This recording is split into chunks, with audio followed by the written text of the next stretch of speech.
پھر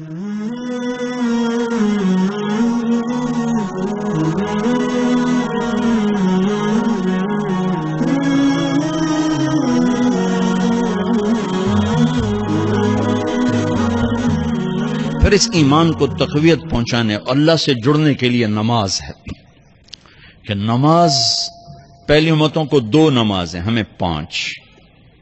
پہلی امتوں کی مسجد کوئی نہیں، ہماری مسجد۔ پہلی امتوں کی اذان کوئی نہیں، ہمیں اذان ملی۔ اور اذان اتنا بڑا عمل بنا دیا میرے نبی نے کہ آپ نے فرمایا کہ اذان دینے والا قیامت کے دن سب سے اونچے مقام پر کھڑا ہوگا۔ حضرت علی فرمایا کرتے تھے کاش میں اللہ کے نبی سے حسن حسین کے لیے مسجد نبوی کی اذان مانگ لیتا، یہ حضرت علی فرمایا کرتے تھے۔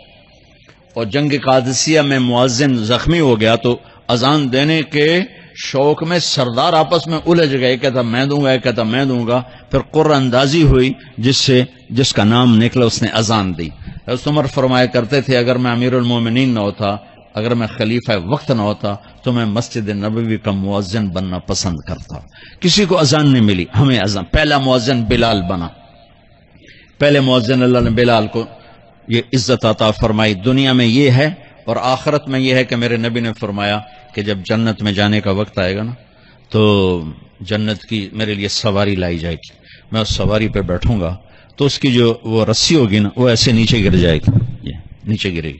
اس رسی کے یعنی اس کی جو لگام ہوتی ہے نا وہ نیچے گرنے کا مطلب ہے یہ ایسے نیچے گر گئی۔ اب نیچے گرنے کا مطلب ہے کہ اس کی ڈرائیونگ میرے نبی نے نہیں کرنی، کوئی آنے والا ہے، کوئی ڈرائیور آنے والا ہے جو رسی پکڑ کے چلے گا، کوئی کوچبان آنے والا ہے جو اس کو پکڑ کے چلے گا۔ رسی کا گرنا ایک انڈیکیشن ہے کہ کوئی نصیب والا اب آئے گا۔ جب آپ کی سواری کھڑی ہوگی، رسی نیچے ہے تو اب سب کی گردنیں ایسے ہوں گی، کون، سب قیاس کر رہے کون کون کون۔ اللہ کی طرف سے اعلان ہوگا بلال کو بلایا جائے، بلال۔ تو بلال آپ کی سواری کی لگام پکڑیں گے اور آپ نے فرمایا کہ سب سے پہلے میں جنت میں جاؤں گا اور بلال میرے ساتھ ہوگا، میری سواری کی لگام پکڑے ہو جائے گا۔ تو ہمیں اذان ملی، کسی امت کو اذان نہیں ملی۔ ہمیں 5 نمازیں ملی، کسی امت کو نمازیں نہیں۔ 2 نمازیں، ایک فجر کی 2 رکعت، عصر کی 2 رکعت۔ باجماعت نہیں، ان کو اپنی کتاب یاد نہیں، ہمیں قرآن یاد ہے۔ میرے مدرسے میں ایک بچہ اب ماشاءاللہ امریکہ میں وہ پڑھا رہا ہے، اس نے 30 دن میں قرآن یاد کیا۔ صبح یاد کرتا تھا، شام کو تراویح میں سناتا تھا۔ میرے مدرسے کا بچہ ہے، صبح بیٹھ کے مغرب تک پورا سپارہ یاد کر کے اور عشاء کو تراویح میں سنا دیتا تھا۔ اللہ نے ہمیں ایسا قرآن دے دیا کہ 1 مہینے میں بھی یاد ہو جاتا ہے۔ 3 دن میں بھی ایک بزرگ نے یاد کیا، 3 دن میں قرآن یاد کیا۔ اللہ نے ہمیں قرآن کی دولت عطا فرمائی، پڑھنے کے لیے 5 نمازیں عطا فرمائی، تہجد کی نماز عطا فرمائی، اوابین کی نماز دی، اشراق کی نماز دی، چاشت کی نماز دی۔ نماز کے کتنے دروازے کھول دیے۔ اور میرے نبی کی آخری نصیحت تھی میری امت نماز نہ چھوڑنا، نماز نہ چھوڑنا، نماز نہ چھوڑنا۔ اور اس 14 صدی میں کوئی موقع ہے نماز چھوڑنے کا تو وہ میرے نبی کے نواسے کی کربلا کا ہے کہ جب ظلم بھی انتہا پر تھا اور مظلوم بھی اپنی آخری حدوں پر تھا، اور کائنات نے نہ ایسا ظلم دیکھا، نہ ایسے مظلوم دیکھے، نہ ایسی پاکیزہ ہستیاں دیکھی، نہ ایسے درندے دیکھے۔ تو سورج ڈھلا، نماز کا وقت ہوا ہے تو آپ نے سبحان اللہ، آپ نے زہیر سے فرمایا کہ شمر سے کہو نماز پڑھنے دے، نماز پڑھنی ہے، امت کو پیغام دینا ہے کہ یہ کسی حال میں چھوڑنے کا کام نہیں ہے۔ تو انہوں نے آگے بڑھ کے شمر سے کہا نماز پڑھنے دو، انہوں نے کہا نہیں نماز نہیں پڑھنے دیں گے، ہماری تلوار چلے گی۔ انہوں نے واپس آ کر کہا جی وہ کہہ رہے ہیں ہم جنگ نہیں روکیں گے، تلوار چلے گی۔ تو پھر یہ نہیں فرمایا اچھا چلو ٹھیک سے لے ہو، فرمایا اچھا آدھے نماز پڑھو آدھے جنگ کرو۔ آدھوں نے نماز پڑھی، آدھوں نے جنگ کی۔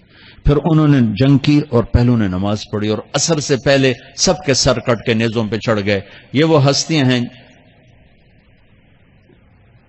جن کو میرے نبی نے کہا میری آنکھوں کی ٹھنڈک حسن حسین، میرے جگر کے ٹکڑے، میرے جنت کے پھول، پتہ نہیں کیا کیا تشبیہات دی ہیں میرے نبی نے۔ اب جنت کے نوجوانوں کے سردار حسن اور حسین۔ اور پھر نماز نہیں چھوڑی۔ ان کو جنت کی بشارت تو ماں کے دودھ پیتے مل گئی تھی، کربلا کی وجہ سے نہیں ملی سرداری ان کو، وہ تو ان کے سر کا صحرا ہے الگ۔ ان کو سرداری جنت کے ملی ماں کا دودھ پیتے ہوئے کہ جنت کے نوجوانوں کے سردار ہیں حسن اور حسین، نماز نہیں چھوڑی۔ میرے عزیزو، نماز نہ چھوڑ۔ اللہ کا شکر ہے، میں آپ بچوں کو دیکھ کے مجھے اپنا کالج کا دور یاد آ رہا ہے۔ ہمارے دور میں ایک نعیم الدین صاحب گورنمنٹ کالج لاہور میں تبلیغ کا کام کرتے تھے، اور وہ اکیلے ہی نماز پڑھتے تھے، کوئی نمازی نہیں ہوتا تھا، اور کسی لڑکے کی داڑھی نہیں تھی، کسی لڑکی سوا سے ایک نعیم الدین کی۔ اب ہر کالج میں جائے داڑھیوں والے بچے نظر آتے ہیں، ٹوپیوں والے بچے نظر آتے ہیں، کوئی لڑکی کے سر پہ دوپٹہ نہیں ہوتا تھا، کوئی ایجوکیشن تھی۔ اب لمز جیسی یونیورسٹی میں بھی لڑکیاں پورے برقعے میں ہوتی ہیں، حجاب میں ہوتی ہیں، نقاب میں ہوتی ہیں۔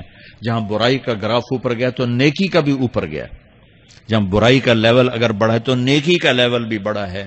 اتنا بڑا میری نسل کا مجمع اللہ کی بات سن رہا ہے، یہ اس دور میں کوئی تصور نہیں کر سکتا تھا۔